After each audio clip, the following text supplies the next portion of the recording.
Hi, this is Kat for T3. Here we have the new MacBook from Apple. As you know, they were announced just last week, and this one we've got here is the 13-inch model. It's the top of the range in the MacBook line. So it's got the new processors, it's got the new graphics card, it's got a new aluminium unibody, as Apple likes to describe it. Basically, that means that this whole piece here of aluminium is cut out from just one piece. It's quite incredible, really, that they've managed to do that. For example, with the old plastic casings of the previous MacBooks, they quite often used to crack down here with your wrists sort of leaning on them. So there's going to be no chance of that with the new aluminium model.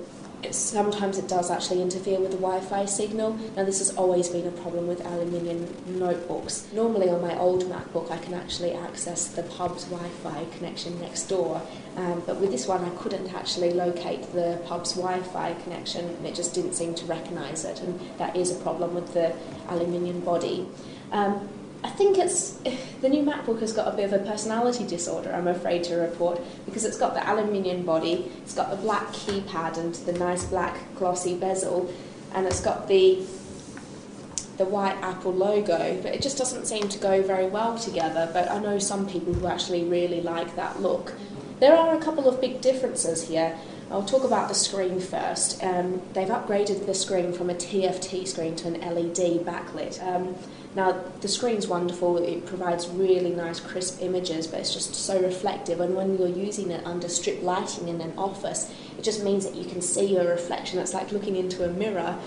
Some people might like that, but personally it's just a bit too disorientating for me when you're browsing the internet. The black bezel as well, it's really nice and glossy, but it's just really smudgy for your fingerprints, and also with the little inbuilt webcam here, if you get a fingerprint over it, that just completely stuffs up your chance for having a nice clear image. Internally, the graphics card, it's amazing. Watching a video, a film or something, it's fantastic. It looks really good, and you can see that the extra graphics card, which is from NVIDIA, is really doing its trick. The extra processing power is extraordinary as well. I never really thought that you could get something better than a MacBook Pro or the black MacBook, because that's what I've been using, but it's just so much faster to browse around the internet and swap between Safari to Photoshop to iTunes and so on.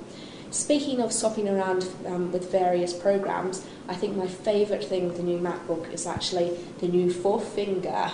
That's something that you'll have to acquaint yourself with, using 4 fingers on the trackpad. As you can see, the trackpad is all one piece, so there's actually no buttons. It takes a bit of time to get used to that.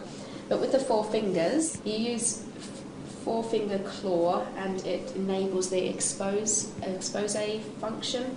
So it's just really good for flipping between the various programs, and also if you slide up, everything vanishes off the desktop. So that's a really nifty feature, and it's something that becomes really addictive after a while.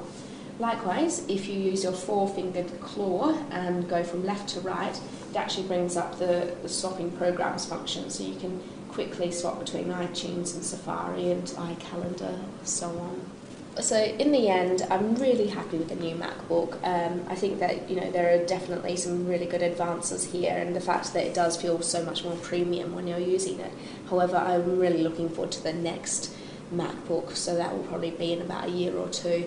I just think that a couple of the things here still need fixing, and particularly the screen I want to see. Maybe, I don't know, the LED screen is nice, but it's just a bit too reflective for my liking. So all in all, I'd give it about 4 out of 5 stars, 2 thumbs up.